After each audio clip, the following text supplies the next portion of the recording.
Simone, we can't hear you. And now? Can you hear me now? Definitely.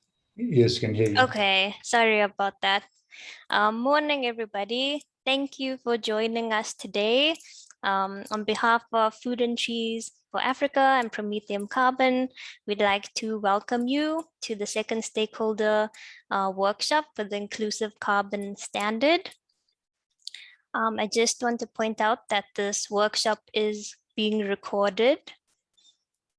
I just want to share the agenda for today.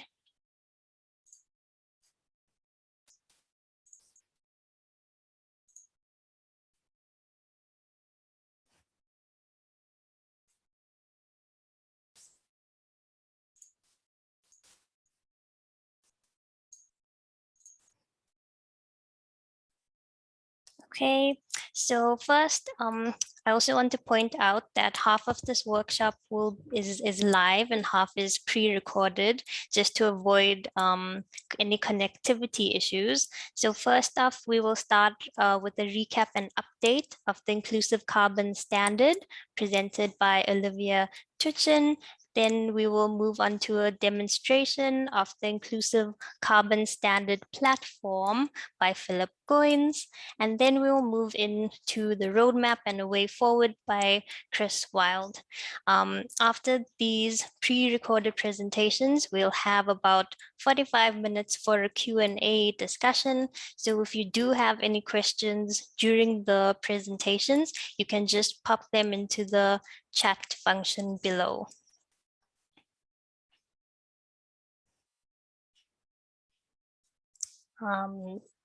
Okay, so let's start off with the first one. Oh, got it here.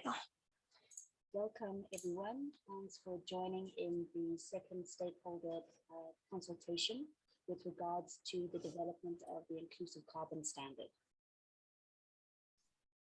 This is an outline of the... Can everybody hear? The volume's really low.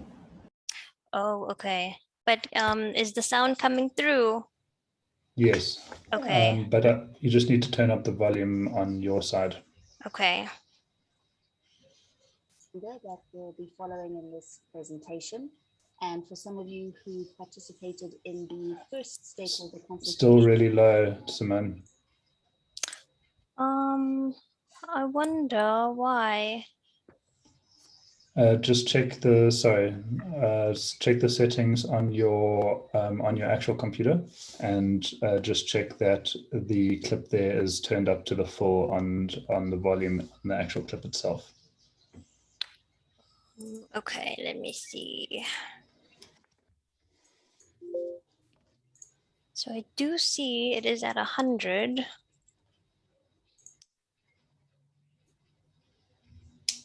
Apologies for this. Let's see.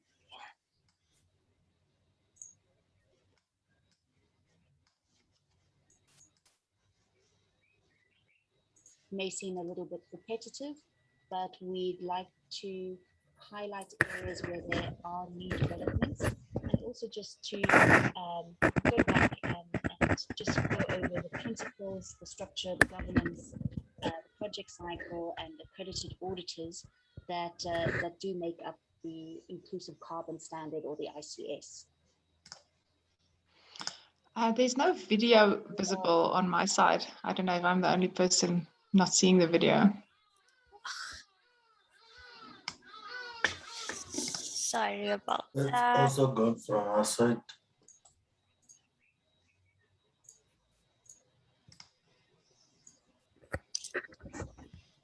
Please let me know if the sound is a little better. I will just rewind it a little bit.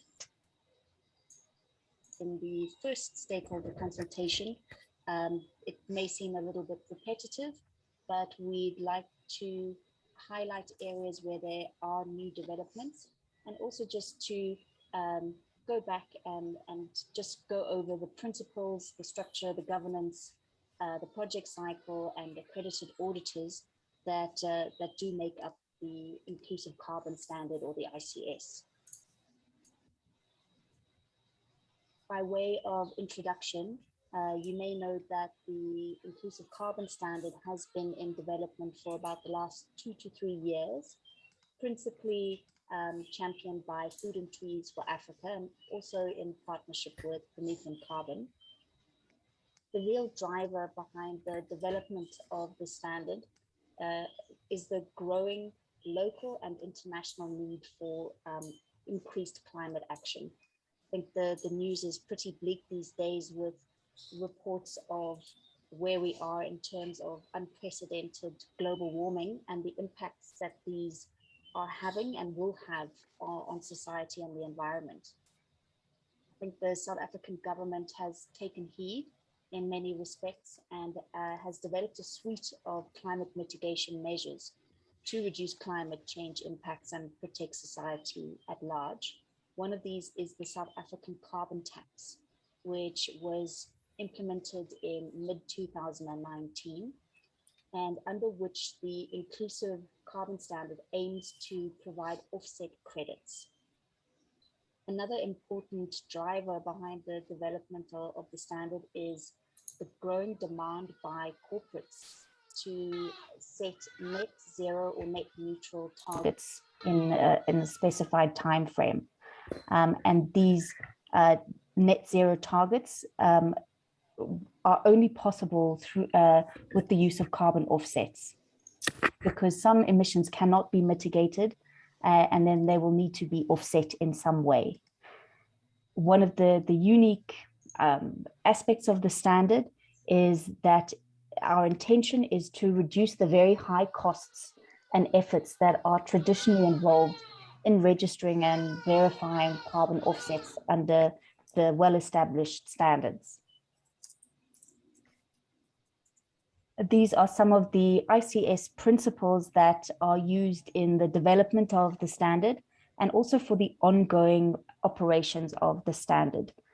Many of these principles work in tandem with each other, and many serve as quality checks to balance out the various principles.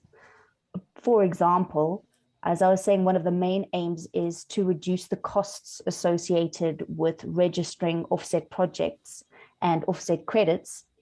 And one of the ways that the ICS intends to do this is through the use of technology and various other components.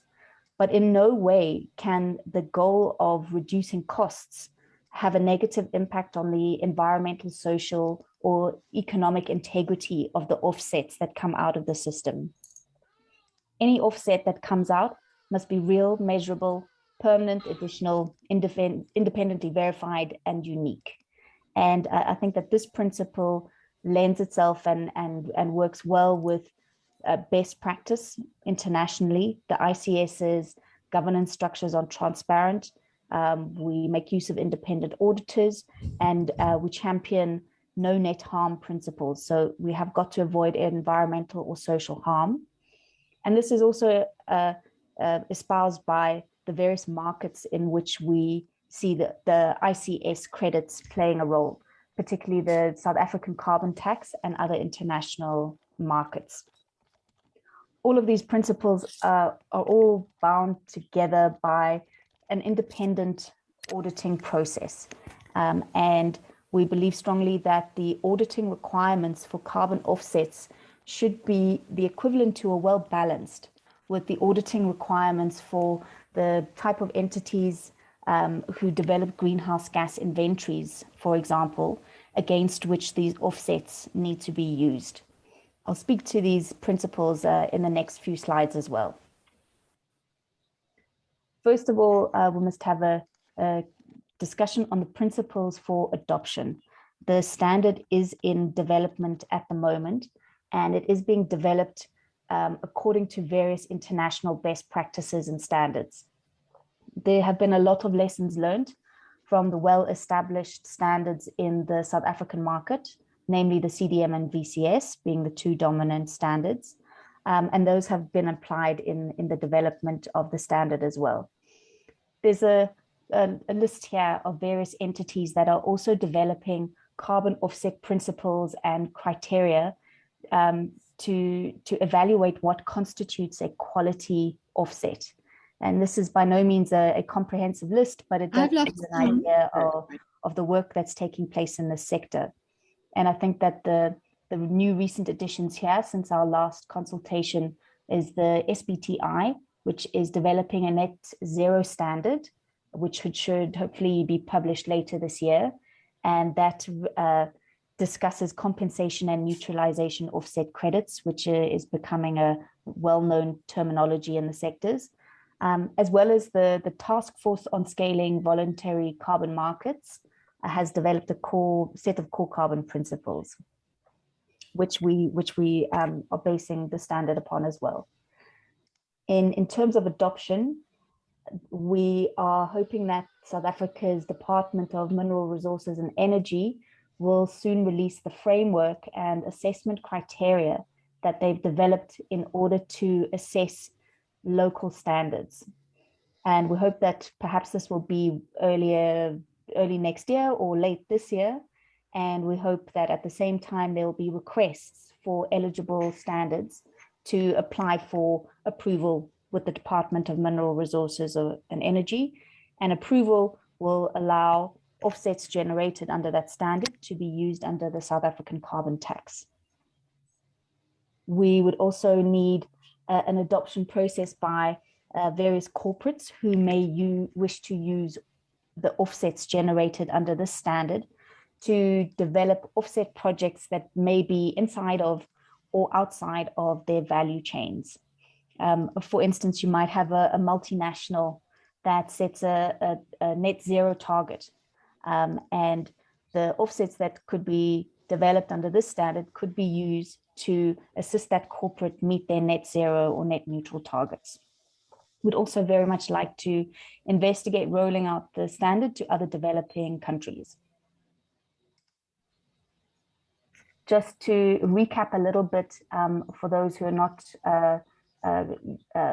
acquainted with some of the new components in the standard that we believe will achieve various cost and efficiency savings, the use of component methodologies is a key new development in our opinion.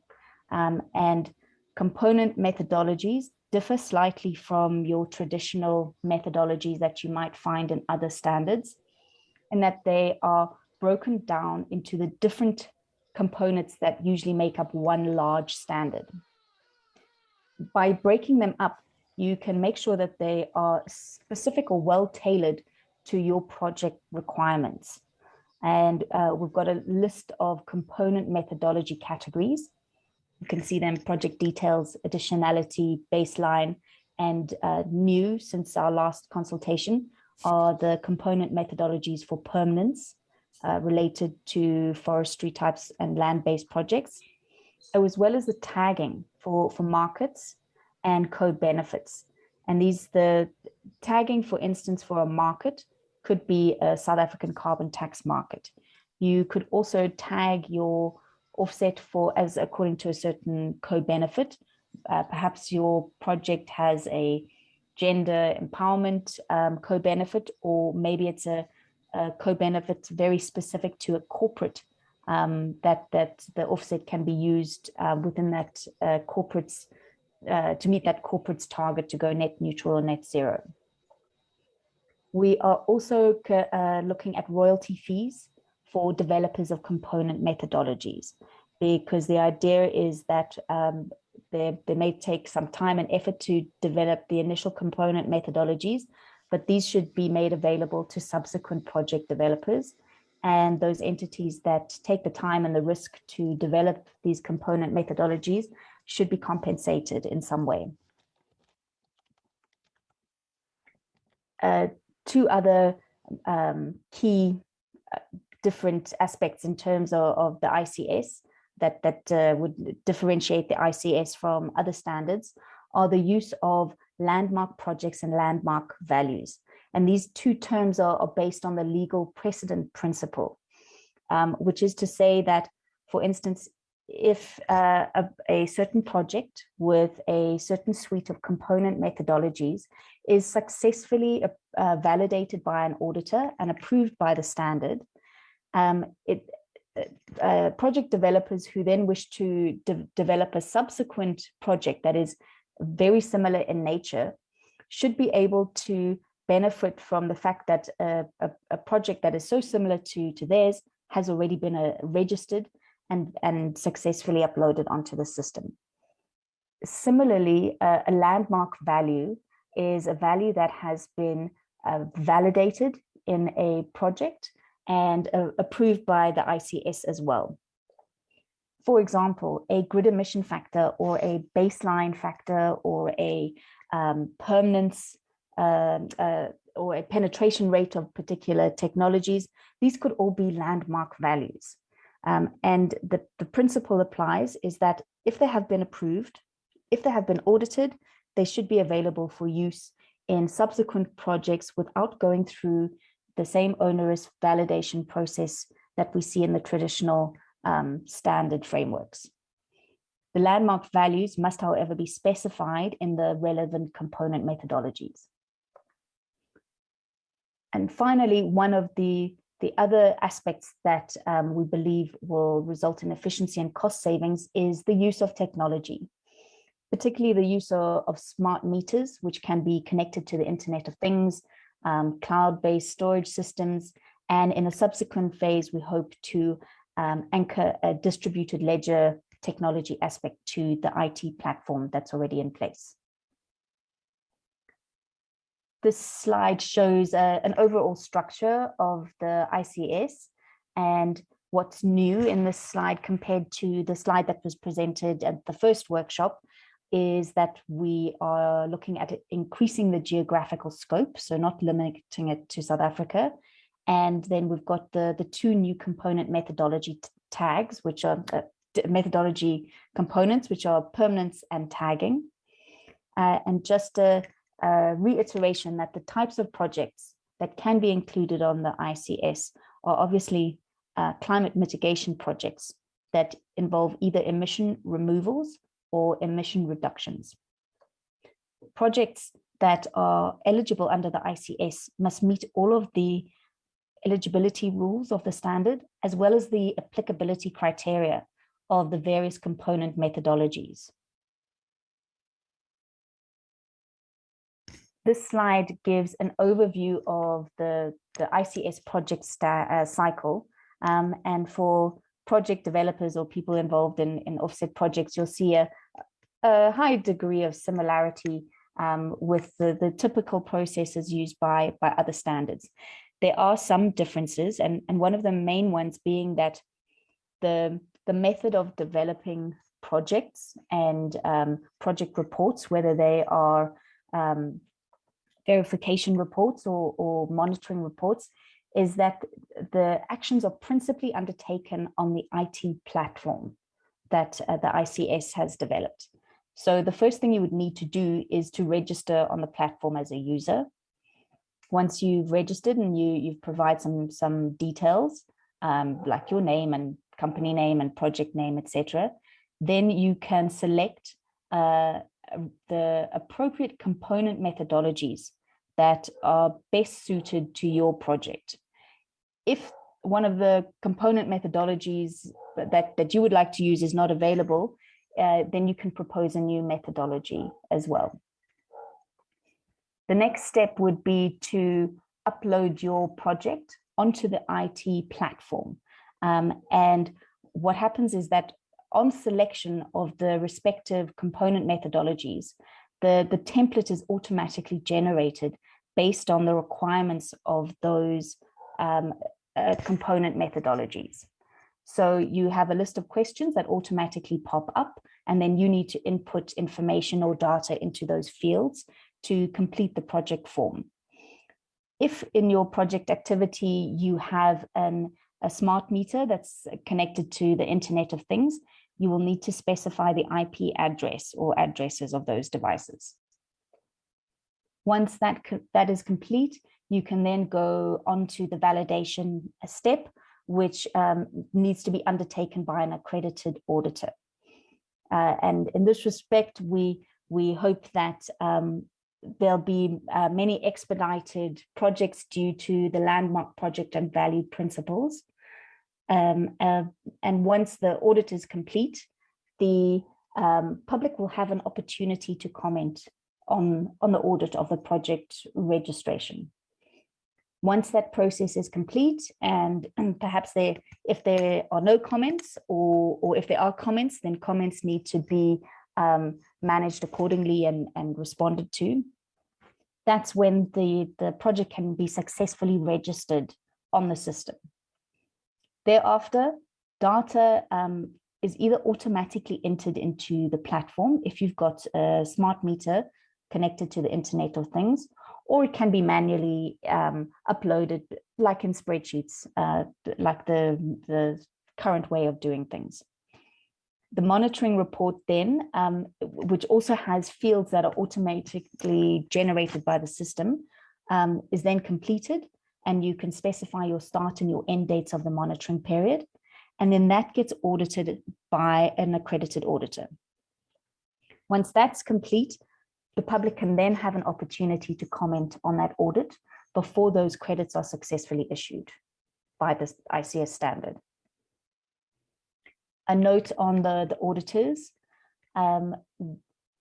Any auditor that is eligible under the ICS will need to provide evidence that they are accredited by the IAF, the International Accreditation Forum, or a national standards body like SANUS in South Africa. And they need to be accredited in terms of ISO 14065 or the national equivalent. Auditors will also need to register on the system, and they'll need to undergo training to use the ICS IT platform. And that's essentially a recap of where we have been. And where we are now is that I'm happy to tell you that we've finished a first draft of the ICS standard document, and it will be made available for public comment. We have also completed the first draft of the IT platform, and we've undertaken internal testing. So next steps, we need to develop the governance structures further. We need beta testing on the IT platform, which will entail the development and uploading of component methodologies and pilot projects, i.e. projects that are actually real, not test projects. And our aim is to build capacity in the standard in these various steps. A few words on the governance structures. Much work has been completed with regards to the development of theoretical frameworks and supporting documentation, and an idea of the types and capacities of people needed to fill these roles. But these need to be fine-tuned and finalized. So we are calling for the staffing of governance structures, particularly in the Environmental Integrity Committee, in the technical subcommittee as well. And we will be able to publish the list of skills and competencies required for these positions as well. Participation would be on a pro bono basis at this point, while we are still sorting out approvals and adoptions of the standard by the various entities that require approval. We also need to go further with the beta testing of the IT platform. We need independent third-party critics and developers to help us fine-tune the IT system as well. And as a next stage, we are also looking to undertake work with regards to the anchoring of the distributed ledger component to the ICS platform. So we're calling for volunteers to test projects and carbon offset lifecycle processes. We need tests on the system functionality and the user experience. We're calling for auditors to register on the system and evaluate pilot projects pro bono at this stage. And we're also looking for companies to develop component methodologies, and pilot real projects. Note here that these projects obviously can't earn any monetized offsets until they're approved by the various bodies that we're looking for approval from. And these include the DMRE and other corporate entities or programs. And we are definitely looking for further funding to develop the distributor ledger anchoring and update and refine the user manual. And that's the end of this presentation. You are welcome to contact us on these details below. And we are looking forward to all of your comments and feedback. Thanks.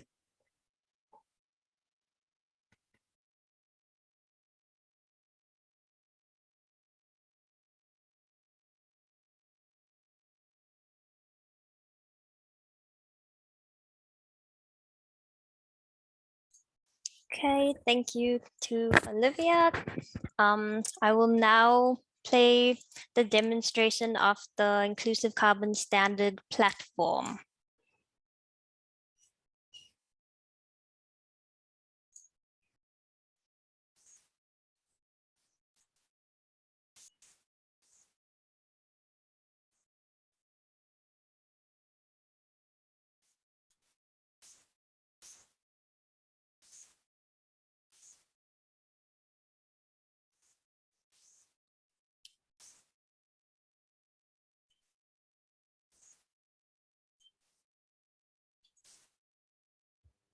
Hello, this is a demonstration of the Inclusive Carbon Standard platform.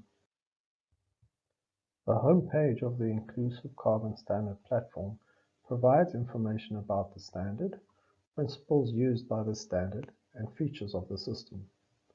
Existing users can log in, or new users can register. On the registration page, users are required to provide contact information and a username and password.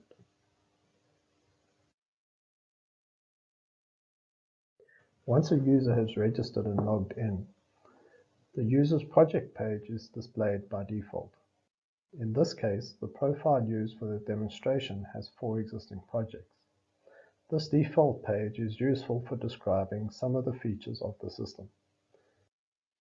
The main means to navigate the system is using the menu on the left-hand side of the page. Under Governance on the menu, governance structures and platform documentation can be accessed. Under Methodologies, existing approved methodologies can be viewed. The methodologies being developed by the logged-in user can be viewed under My Methodology. A new methodology can be proposed by clicking on New Proposal. The menu item under Projects are similar to methodology items. The project directory lists existing projects. My Projects lists the user's projects. New Project allows the user to add a new project. This demonstration introduces methodologies and focuses on project development using these existing methodologies. Before beginning a new project, the project developer will need to familiarize themselves with the available component methodologies applicable to their project. This can be done by considering existing methodologies in the component methodology directory. If there are no suitable component methodologies, the developer may need to develop a new methodology. Details for methodologies can be viewed by downloading the component methodology document using the link in the table shown. This is an example of a downloaded component methodology proposal and contains the details required for that component methodology. Once the project developer has considered or created the component methodologies for their project, they can select New Project under Projects. This brings up the Create New Project form. Project types are project.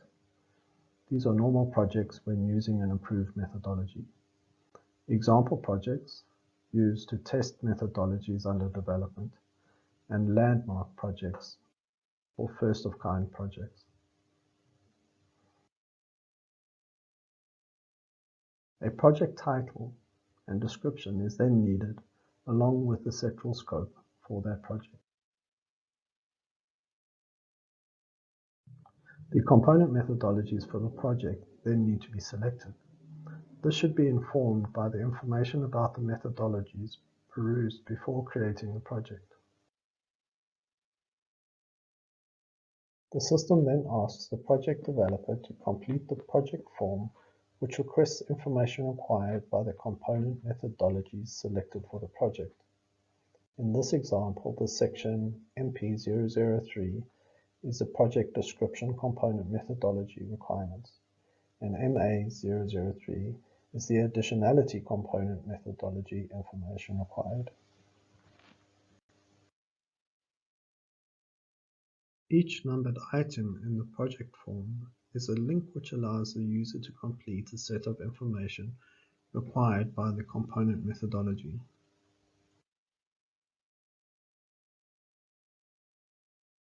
After completing the project form, the project developer can download a consolidated document for the project for review and view the data requirements and calculations procedure using the parameters and equations link. They can also leave the project and return to it later if additional information is needed. When the developer is ready, they can submit the project for validation using Create Audit. Data will need to be captured in the platform when the developer is ready to begin their project. Data for the project can be accessed from the My Projects page and selecting View Data under the Actions menu within the Projects table. The data requirements are defined by the component methodologies. The component methodologies also define the calculation procedure for the emission reductions determination. There are three types of data in the methodology calculations framework. Sets, which define grouping or intervals of the data. Input parameters, which are the measurements, assumed values, or constants used in the calculations. And lastly, there are the calculated variables. This page shows the sets for a CSP example project. Further down on the same page, details can be added for the Internet of Things devices for automating the capture of data. On the same page, the parameters that are measured, electricity production, diesel consumption, emission factors, and calibration details, needed for the calculation of emission reductions from the example CSP project are listed. The data points for each parameter can be viewed by selecting the View Data on the Actions menu in the table. This page shows the electricity generated parameter values for the example CSP project. This data can also be downloaded if required, for example, by auditors for verification calculation. Data can be captured in three ways: through the IoT devices, manually through upload of files, or manually as single values, for example, calibration data. Equations are provided for reference within the project information but cannot be edited.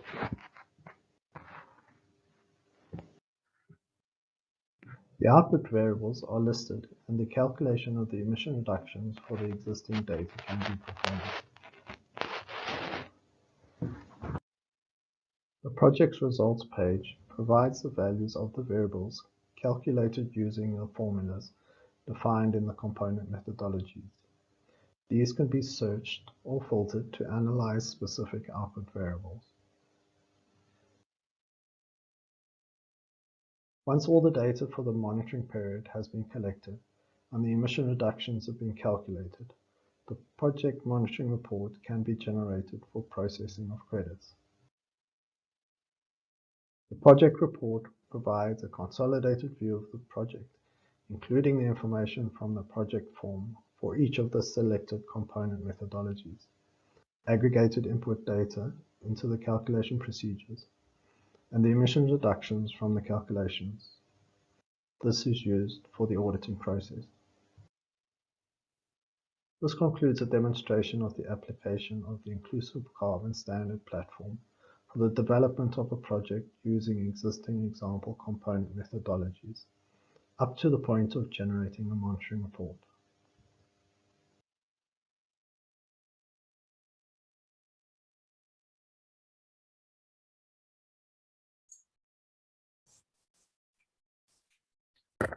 Thank you, Philip, for the demonstration of the Inclusive Carbon Standard platform.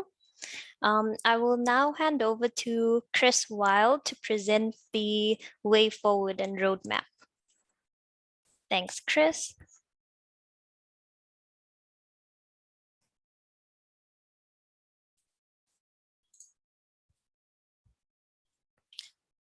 Chris, I think you are muted.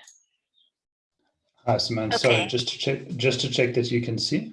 I can see, yes. Okay, cool. Thank you. Good morning, everyone. My name is Chris Wild. I'm a director at Food and Trees for Africa. And I'm just going to be taking you through, well, the way forward of the ICS after what we've seen today. So just what I'm going to speak about. Firstly, I'm going to start off with a 101 on carbon offsetting, simply because whilst the majority of people here are from a technical background, there may be people on this forum that are not 100% sure or are learning about the space. I'm going to try to get through it pretty quickly. Then onto the Inclusive Carbon Program, as I call it now, which incorporates the standard and everything else, just where we are and where we're going and what phases we're in, and then looking at compliance and return on investment models at the end. So just a bit about carbon and offsetting. Again, I apologize for the technical people in the room, but also to the non-technical, because I'm going to rush through this pretty quickly. Just from a very basic level, what are carbon emissions? The Earth has contained within it over millions of years what we call fossil fuels.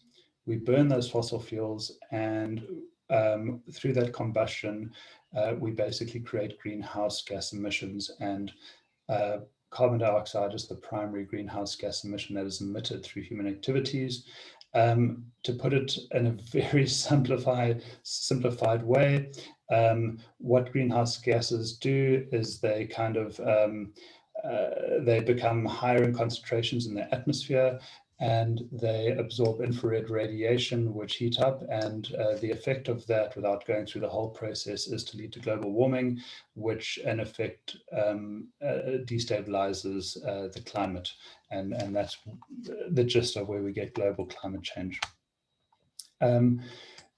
Just to look at the cost of carbon, and I think it's really important to understand what the cost of carbon is globally. High degree of political and social instability through climate, water scarcity, environmental destruction we know about. I mean, we've known about this for years.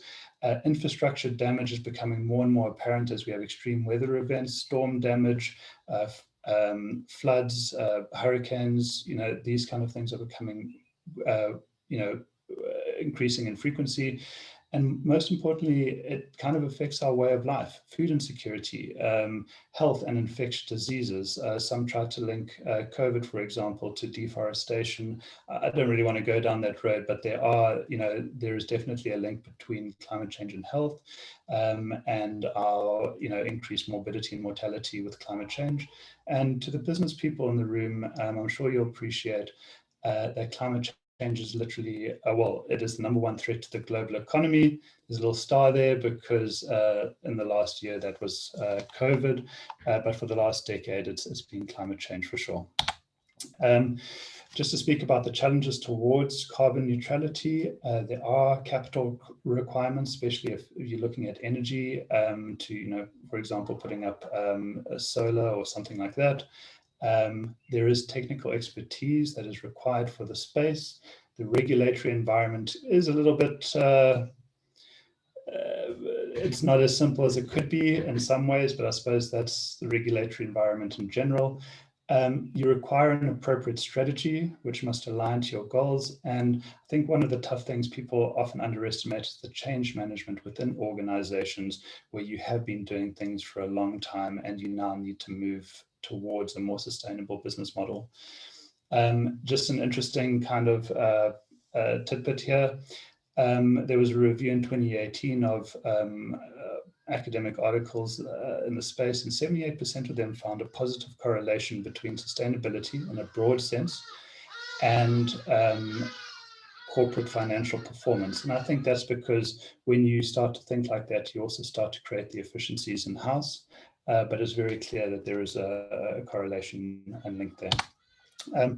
Just what are carbon offsets? Okay, on the one side, we produce emissions, so that's through flights and cars and electricity usage, computers, paper. And on the other side, we try to reduce that through renewables, tree planting, recycling, those kind of things. And your net carbon footprint is the balance of these two, and you want your net carbon footprint to be zero. Just to chat a little bit on this side here, these emissions can these emission reductions can be purchased from companies or projects. And this is where we get the term carbon credits from loosely. Not all carbon credits are created equal. I think that's an important point. And because some are more valuable depending on where they're generated, how they're generated, why they're generated. So just to keep in mind that not all carbon credits are created equal. Just a logical path, if you are new to the space and going down, develop a carbon strategy and set targets. Okay, start with energy first normally, and then try offset your remaining carbon emissions or purchase carbon credits. I'm sure the majority of the people in this forum will appreciate this. Please go, if you're going towards carbon neutrality, utilize recognized and accredited partners in the space. We have an incredible wealth in South Africa, maybe not a huge quantity, but the people that are within this space in South Africa are really, really good at what they do. Find yourself an accredited partner and work with them. And yeah, that's a bit of advice there, I guess. Okay, sorry, I rushed through that. Now onto the inclusive carbon standard itself. Okay, so we start off with phase 0, which is the initial proof of concept. And we've spoken about this in the previous workshop as well. This is where there was a standard draft and we had a few base methodologies. This is also where there was a little bit of experimental software code as well. And obviously a lot of internal and closed external reviews. Then we kind of moved on to phase 1, and what this was primarily was an iterative process of refining and building and engaging, getting that feedback and just kind of building and refining that again. And out of this iterative process, we have version 1 of the standard for public comment, which should be out for sure by the end of the week. Additional methodologies as well, and also additional ideas around methodologies. And then, of course, you've just seen the version 1 of the platform build, and of course, a lot of internal testing. I think one of the things that we are now initiating, which kind of signifies the end of phase 1, is that the structures that we are asking for related to technical and the integrity committee, this is where we initiate that process, and we then now move on to phase 2, which is where we are.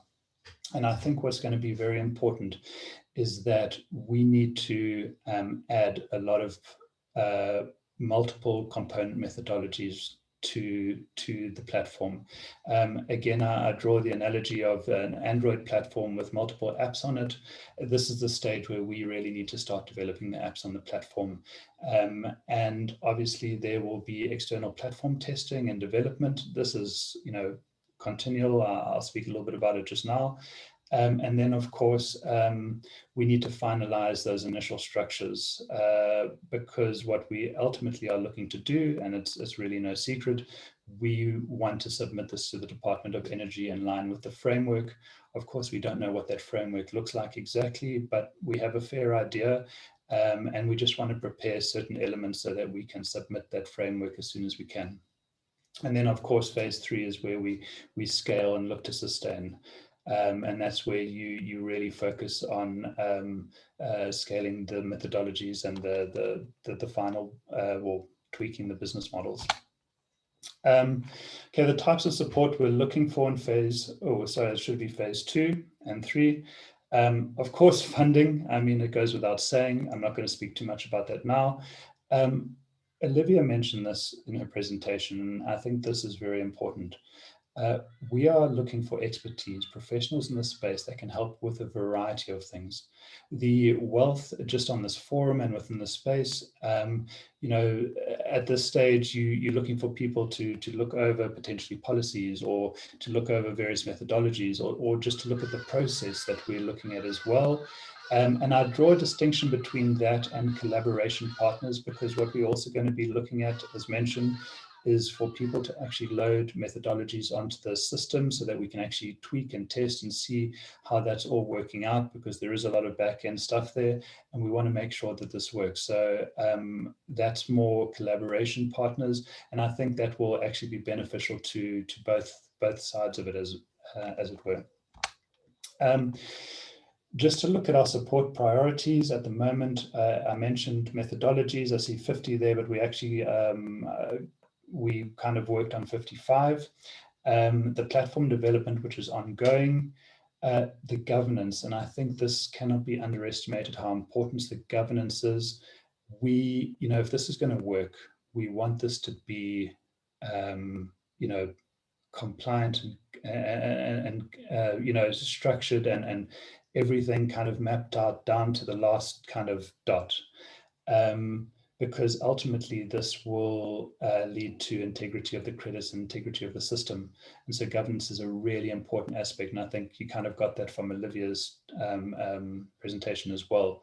And then of course there's the engagement, potentially further stakeholder engagement, but also I'm including the potential DOE submission of the standard as well. Just to look at component methodologies focus at the moment, and just to give you an idea of thinking, obviously there is a lot of interest in the space right now in terms of generating electricity for, I don't want to get into the politics, but for a variety of reasons. And so obviously, we want to PV, CSP, landfill gas, these are component methodologies which we kind of want to get under our belt very quickly. I've included forestry and rehabilitation there. More and more you look at the literature, you cannot underestimate the, and this is not just from a food and trees perspective, but we're seeing that, this kind of work has huge potential for climate mitigation, climate change mitigation. And then I think this is also just from engagements that we've had since the last workshop. I mean, it was on our radar, but it's become more on our radar, are the smaller kind of projects, the cooking stoves, biochar, composting, vermiculture, which is earthworms, for those who don't know, where these projects, we also, we have them on our radar. So please keep that in mind as well. The last bit there is just to look at what it would take to get what we consider a base required for the PV component, and it will give you an idea. Because remember, there are component methodologies, just to say, I think there are 15 there, and the idea is that we want various component methodologies within PV so that people can start to build projects. And this is kind of what it looks like. And probably from that combination of component methodologies, you could have quite a lot of projects that come out of that. And I don't want to, overestimate, but a lot of combinations there. And I think it's, just from the PV side, looking at it like that, that will unlock a lot of potential for PV. And it obviously goes without saying for the others as well, have a similar kind of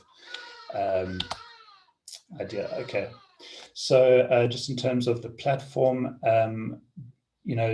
just if anyone's ever done custom software development, they will know that it is not an easy process, and it is again, iterative. And I think what's important just to note is that we feel it's important to develop this platform in accordance with the principles and security requirements that are outlined in the standard. Again, we want to focus on integrity here. And so just to, make sure expectations are kind of understood, this is something where there will be multiple releases over time, and the platform is something that is going to require continual funding, but I think it's at a good point to test and potentially, start to tweak in ways which we can it's actually usable. Okay, so just there's a cost estimate coming up next. I'll explain why, but just to outline why the units are there in terms of development in the IT world. You talk about sprints. Not my favorite method of project planning, but it's just how it's done in the industry. So this is a phase 2 cost estimate that we put together, and the reason I'm showing this is because firstly, I want there to be open disclosure, but also we are looking to raise funds for this.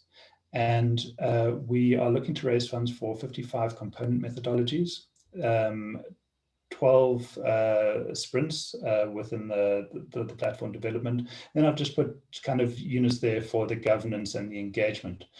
The point is it comes to about 5.7 million. And this is probably will create a critical tipping point with the platform to kind of take it to phase 3 and then really scale it up. Just to mention as well, currently it is obviously with Food and Trees. We are a registered public benefit organization. So if you are speaking to people, please let them know that if they, it could be a donation. I'll speak about different models just now, but it could be as simple as a donation towards doing this. Of course, the intention is to transfer the rights of the assets that are accrued into the appropriate structures once the governance is obviously in place. And I think we covered that in the first workshop as well. So yeah, if I guess this is my kind of pitch in a sense, if you do come across people in the industry, corporates that are looking to do this, these are the types of budgets like carbon and sustainability. I mean, you know how big these projects can be. I mean, we're talking hundreds of millions.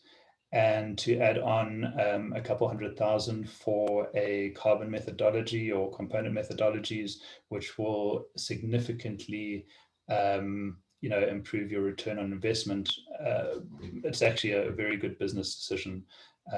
So that's kind of one of the budgets we're looking to tap into. In terms of the ESD budgets, we do have a model for this. But just to explain, it would be for maybe not so much in energy for a couple of reasons. It would be more for kind of land-based projects, but where communities could generate carbon credits for companies. And then obviously innovation technology funds. I mean, you will know we're speaking about drones and platforms and LiDAR and, these kind of things very much within the profile.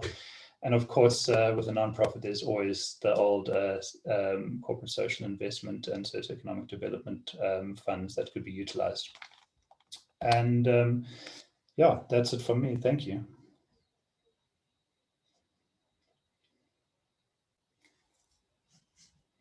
Can I stop sharing my screen, Simone? Yes, you can. Cool, thank you. Thanks, Chris. So thanks for the presentations, the 3 presentations. Before we do go into Q&A and the discussion, I just wanted to quickly share where you can access the call for applications for the 2 committees, if anyone is interested. So let me just get there. Or if you know anyone who may be interested. Yes.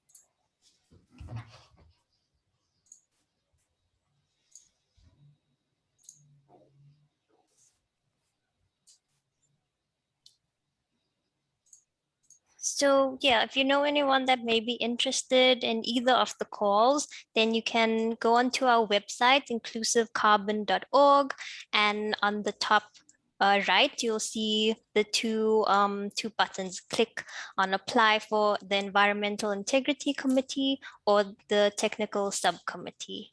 And there you will find a Google form where you can fill in all the questions.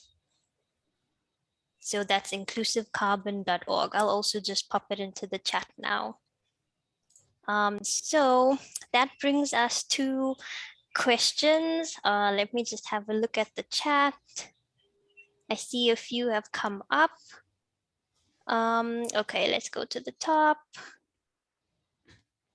Okay, question. What is the inclusive carbon standards prognosis on the domestic standard? Rabi, I'm not sure if you want to come in.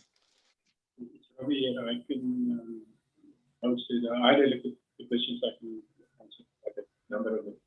I just want to make sure that I'm off mute and everybody in.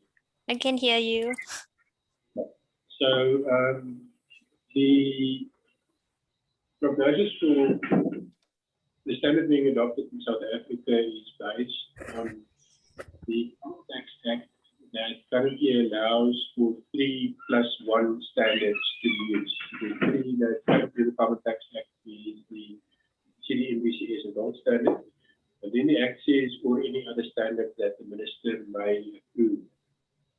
So about 2 years ago, the GMRE got funding from the World Bank to appoint a consultant to draft a framework that the minister must consider to approve such a project. I mean, such a standard. That work has been completed, and the DMRE has said that in the second half of this year, they will release that framework for public consultation. And after processing the public consultation, they will then publish the framework to be used. So we are waiting for that framework. When it's published for public consultation, obviously we will do 2 things. We will, first of all, see how the work that we've done to date aligns with the requirements of the draft framework. And then we will also provide some input in the framework. We expect that we will be able to submit a formal application for approval of the standard by early next year. And we have really taken a lot of effort to make sure that there's no in principle reason why this standard will not be approved. Olivia has mentioned very briefly in the presentation, we look at 3 levels of integrity of the standard. One is environmental integrity, which means that if you say a ton is being removed from the atmosphere, it must be at least a ton.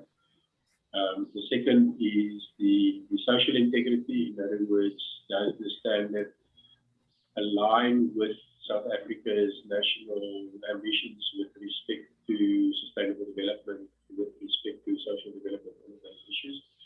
And the third then is the economic integrity. In other words, is it structured in a way that the economic value of the emission reduction is actually guaranteed by the standard. We are very confident that we can tick all 3 of those boxes, environmental, social, and economic.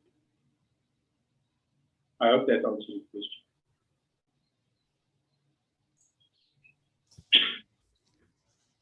Thanks, Rabi. There's another one. Does inclusive mean inclusive of other domestic standards or inclusive of poor people? So we spent quite a lot of time initially thinking about what we will call the standard.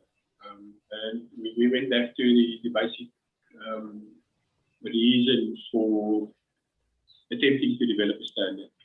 Everybody who's had any exposure in the carbon world will know that it is incredibly expensive to develop a carbon standard. And then we listened to Elon Musk when he said that if you cannot reduce the cost of doing something by at least a factor 10, you shouldn't even try. And a lot of the work that has gone into the development of the inclusive carbon standard has been based on a very serious attempt to reduce the life cycle cost of generating a ton of carbon by at least a factor 10. And we can talk through why we think that that is achievable. But to get to the name inclusive, at the moment, the existing standards are very exclusive in the sense that if you do not have quite a number of hundreds of thousands of rands to put down on the table, you cannot get carbon. In other words, there's a lot of very deserving small projects that are excluded from carbon finance. And very fundamental to the development of this work is the approach to reduce the cost of getting carbon without sacrificing any of the integrities we spoke about, to a level where small community-based projects can actually access the carbon market. So the word inclusive does not refer to other carbon standards or anything like that. It does refer not necessarily to poor people, but specifically to smaller deserving projects, and specifically in the context of preserving the integrity of the standard.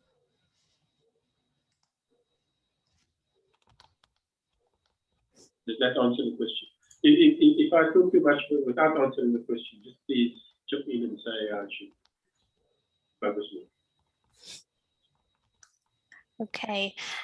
So the next question is, what are the costs of each of the cycle steps? So registering as a user, the use of component methodologies, validation, etc. The short answer is free. The long answer is generally, if you compare it with the CDM-BCS gold standard, each of these steps would typically require the project owner to hire a carbon consultant, pay the carbon consultant a couple of R100,000 to generate certain documents. If you look at think about the presentation Philip gave, once you've selected your component methodologies and you have populated the form that's generated through the selection of the component methodologies, the documents that a company like Accrue will typically write has already been generated. So you don't have to hire a consultant to do that for you. There is still an auditing requirement. One of the core carbon principles is that a project must be independently verified audited, and we cannot move away from that. So there's still costs associated with the audits.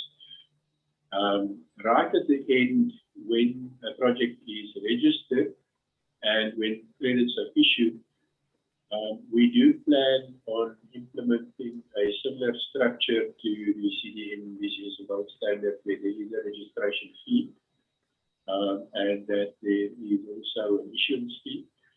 Those amounts have not been finalized yet, but in the financial modeling we have done, it appears that we can have a fairly significant reduction on the costs that's charged by the existing standards. And basically it will be because the standard will not have the same overhead infrastructure than what those standards will be. The costs for registration and issuance will basically go to cover the fees payable to the Environmental Integrity Committee, the Technical Subcommittee, and the project administrator. Olivia has mentioned that in the first phase, in the beta testing phase we're going in now, we still want people to do that work on a pro bono basis, but we do understand that in the long run, if you want quality, somebody used to say, if you pay peanuts, you'll get monkeys. But if you want quality people, if you want the best people in the industry to sit and to participate in these governance structures, you have to pay them. So the bulk of the fees that will be generated at that point will go towards paying those financing the government structures.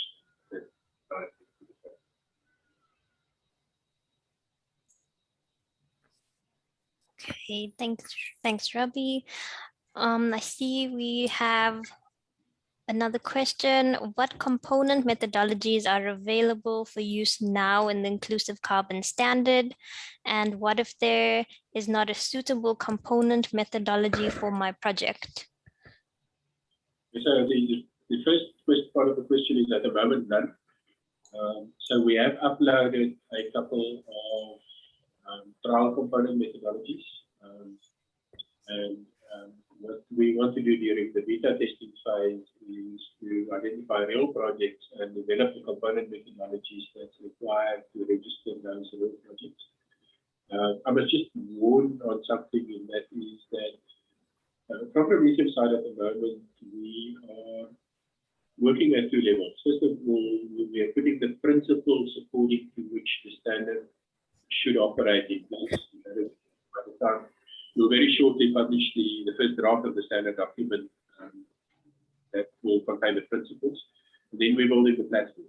So, for instance, people have asked me, will there be a component methodology to do a solar PV? And the answer to that is we are busy developing such component methodologies. But if you look at the proposed governance structure, those component methodologies will have to be approved by both the Technical Subcommittee and the Environmental Integrity Committee before they can be implemented on the standard. And when we get to setting up the governance structures, those bodies will be independent. And they will be populated by people who understand the principles of carbon offsetting, they understand the carbon market, they understand what should and what should not be approved. So if we develop component methodologies at the moment that goes into the standard on the pilot testing stage, it doesn't necessarily mean that those methodologies will be approved at the end of the day. For that, there will be an independent structure populated by knowledgeable people that will have to approve that independently before those methodologies can be used.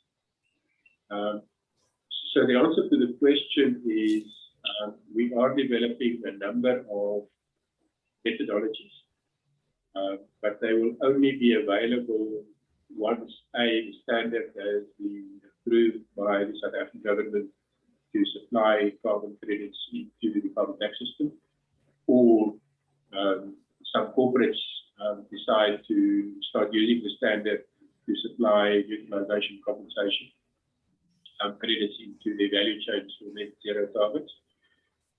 And then the second step would be then the approval of the methodologies that we've developed by the independent bodies. The fact that we developed them doesn't mean that they'll necessarily be approved. We believe they will, because we are applying the standards really quickly. But it's important to know that that independent approval process lasts for that.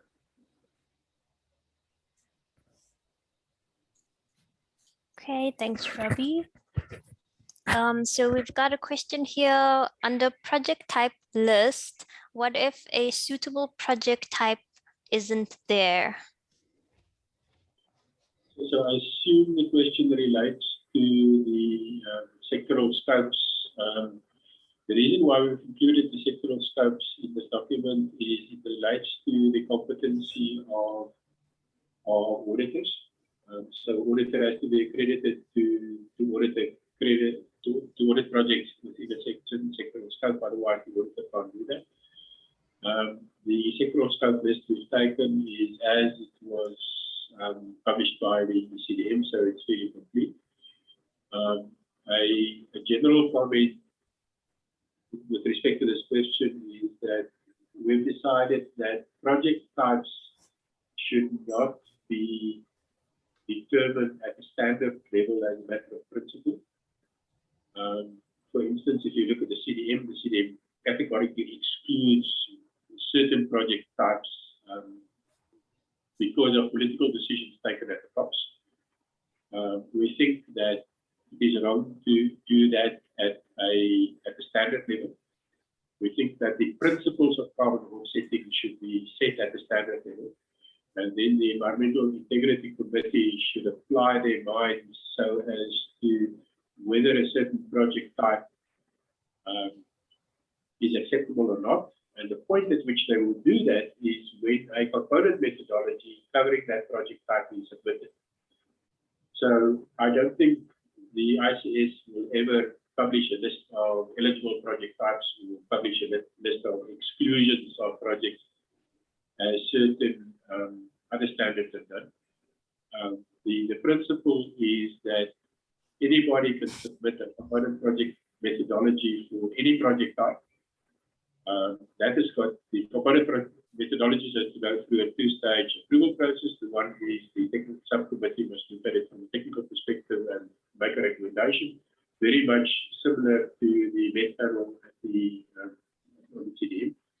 And the Environmental Integrity Committee then has to approve of that.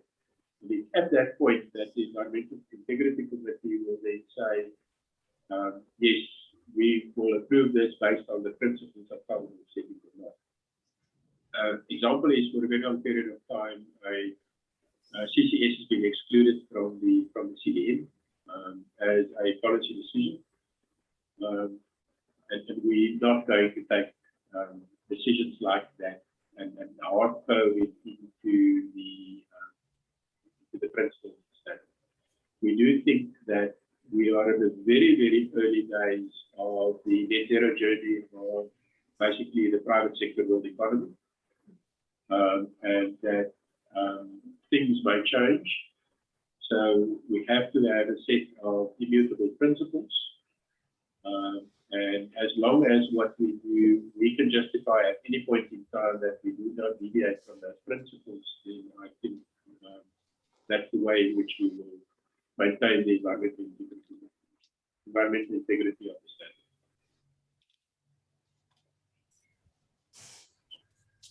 standard. Thanks, Robbie. Another question: in which government department will the Integrity Committee be located? That's a leading question. We'll have to rephrase the question before I can answer. The idea is very much to have the governance of the inclusive carbon standard to be independent of any government department or any business interest. So in the architecture of the standard goes back to the principle of separation of powers. You know that at the national level we've got the legislative and executive branches, and that they should not interfere with each other because it creates checks and balances. So the carbon will be housed in a trust. The board of trustees of the trust will have the full authority and control over all matters that relates to the legal infrastructure of South Africa with respect to the Trust Act, which aligns with the Companies Act. So all the fiduciary duties and all the issues that relates to labor, the management of the business of the trust, all of those things will fall under the auspices of the board of trustees of the trust, and they will be independent people. And then within the principle of the separation of powers, no decision that can impact on the environmental integrity of the standard may be taken by the board of trustees. Those decisions will be taken by an environmental integrity committee, which will be independent, which will be staffed by independent people with the necessary knowledge and experience to gatekeep on the environmental integrity of the standard.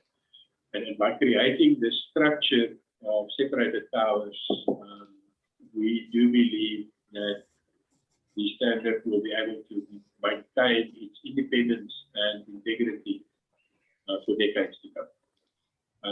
So you would have noted that part of the call that we're making at the moment is for members of the Environmental Integrity Committee. In that respect, we do have certain minimum requirements for those people. So if somebody that's, for instance, very politically connected applies and we say no, it's not because you're politically connected, it's because you maybe don't have the carbon experience. And at this stage, also, we would like those people to make their contribution of time on a pro bono basis. Yeah, so the answer, which government department, the answer to that question is no. No government department. Yeah. The standard will be measured by the DMRE against the framework that has been developed, that we're waiting for the publication of, and thereafter it will be independent.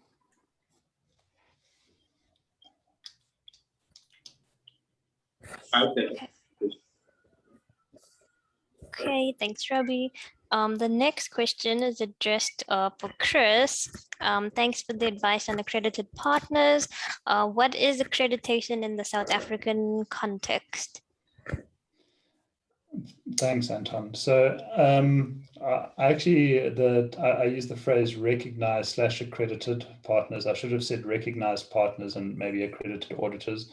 I do get your point in terms of accreditation. I think the point I was just trying to make generally to people that are starting down this path rather than technical and in the space is we have a history, if you look at things like when BE laws changed, all of a sudden there were experts all over the place. And when Poppy recently, there were experts everywhere.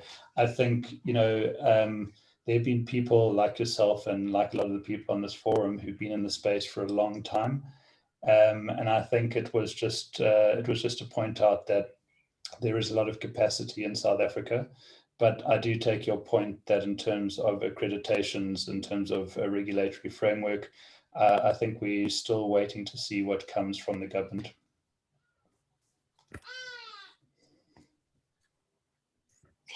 Okay, thanks, Chris.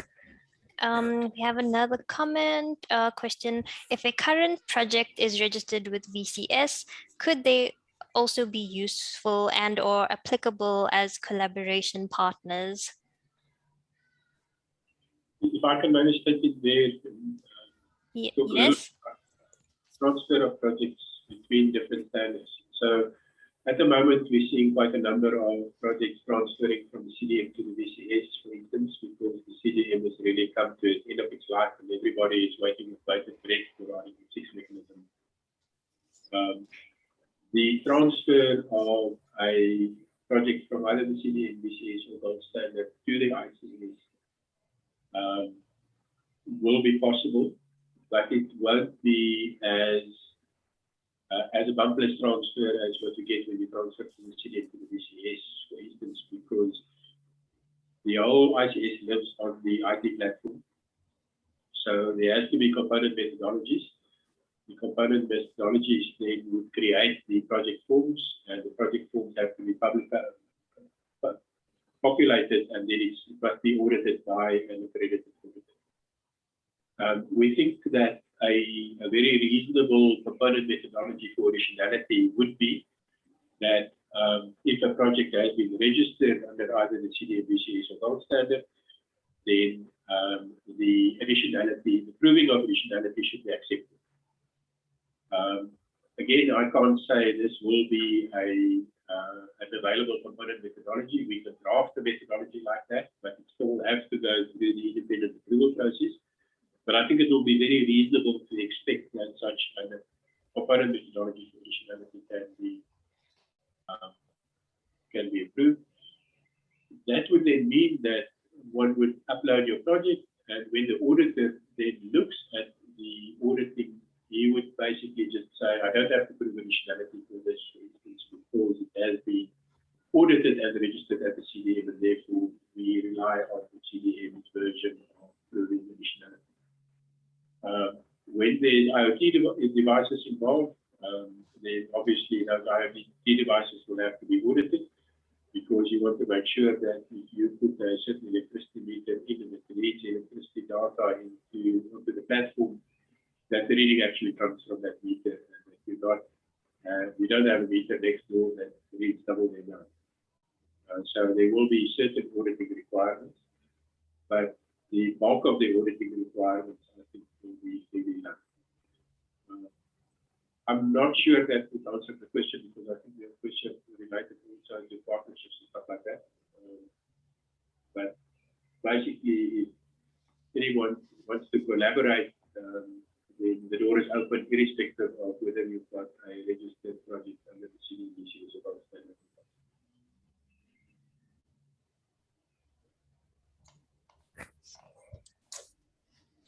Okay, so we've got another question. What is meant by transferring rights that have accrued in this project to the appropriate structures?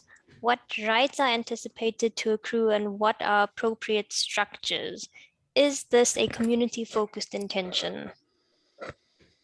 Thanks, Andrew. So let me just start with your last question first. It is not community. It's not community focused. I think the point is that it needs to be community accessible. We do want communities through the component methodologies to have and the reasonable kind of cost to have access to the standard and the methodologies. In terms of the transferring of rights, I maybe should have also said like the transferring of assets as well. I mean, just the name, Inclusive Carbon Standard, and the website. The idea is that Food and Trees for Africa will not own the standard. It is important that, as Robbie's pointed out, these things go into an independent ecosystem with independent structures. Yes, we kind of, let's say, seeded the project, but I think it's kind of grown beyond us, firstly, and secondly, I don't think that all the work that's been done should be housed and in a sense owned by Food and Trees. The reason I also said transferring rights specifically is that we also have our own internal memorandums of how we do stuff and that kind of thing, and we'd like to make sure that it's 100% above board. So we check with the auditors and check with legal counsel and make sure everything's done. So I kind of phrased it a little bit like that, but the idea is that everything needs to go into an independent body. Yeah, I hope that answers your question. Thanks, Chris. Next question. I know Robbie did touch a little on requirements of the auditors, but if you have anything else to add, what will be the requirements of the auditors and how long will training be for auditors? I'm not sure I'm the right person to ask. Robbie, sorry. Oh, Robbie. Sorry. Okay.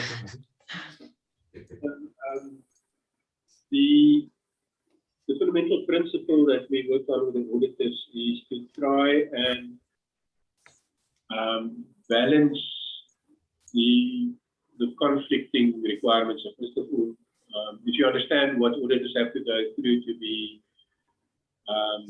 to become designated operational entities in terms of the CDM, it's a very painful, very expensive, very long process.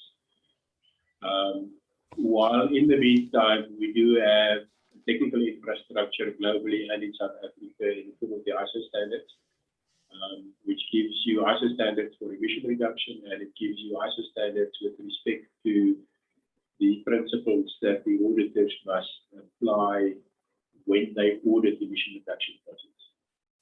And we do have the infrastructure in South Africa through SANAS, who is affiliated with the International Accreditation Forum. and there's global bodies that have got similar accreditations from similar bodies like SANAS. So the idea is to not reinvent the wheel and to base the auditing, the requirements for the auditor to become accredited auditor on those requirements. In other words, there's some auditing company that's accredited by SANAS in terms of ISO 14065 to say that that is acceptable. From a practical perspective, the user interface and the approach taken by the ICS with respect to the development of projects and the administration of projects differ fairly substantially from existing common standards. And from that perspective, we think it's very important that any auditor that wants to audit must go through a training program. We have not completed the training program. We are busy drafting a manual for auditors that will form the basis of the training program. I personally can't foresee that it will be a very long process. The objective of that would basically be to familiar the auditors basically with the structure of the ICS, the timelines, the procedures, and the user interface, and not to try and second guess the principles of United Case accounting as it has been embodied in the relevant system. So unfortunately, I can't answer the question about how long it will take, but you won't go and sit in the classroom for 6 months. That's definitely out of the question.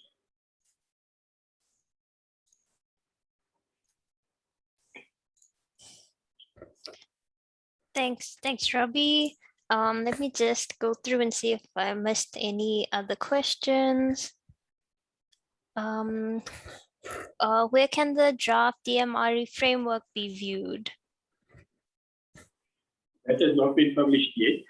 The DMRE did say in one of the presentations they made to Parliament, I think it was actually a National Treasury presentation to Parliament, it was mentioned that the framework will be published for public comment in the second half of this year, which we are right in the middle of now, I think. So we're expecting it to be anytime soon.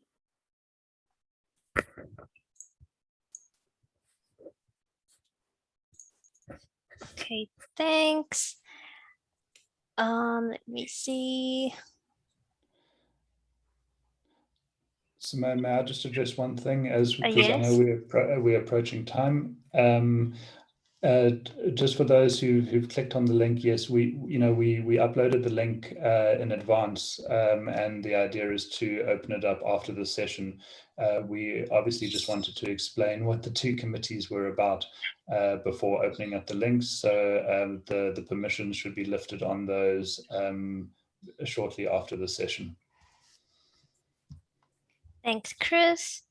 And then maybe the last question, and then we'll call time. How does this relate to the environmental registering bodies such as IPASA?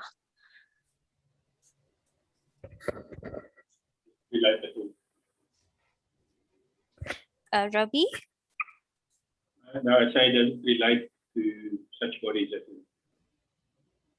The links through to the regulatory framework will not be in respect of environmental regulatory bodies. The link will be on a government level through to programs such as the South African Carbon Tax or any other such program that another developing country may implement.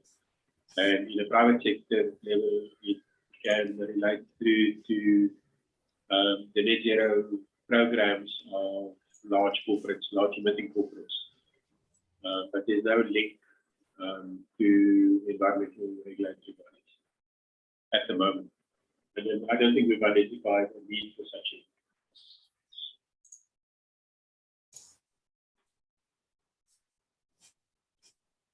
a. Okay.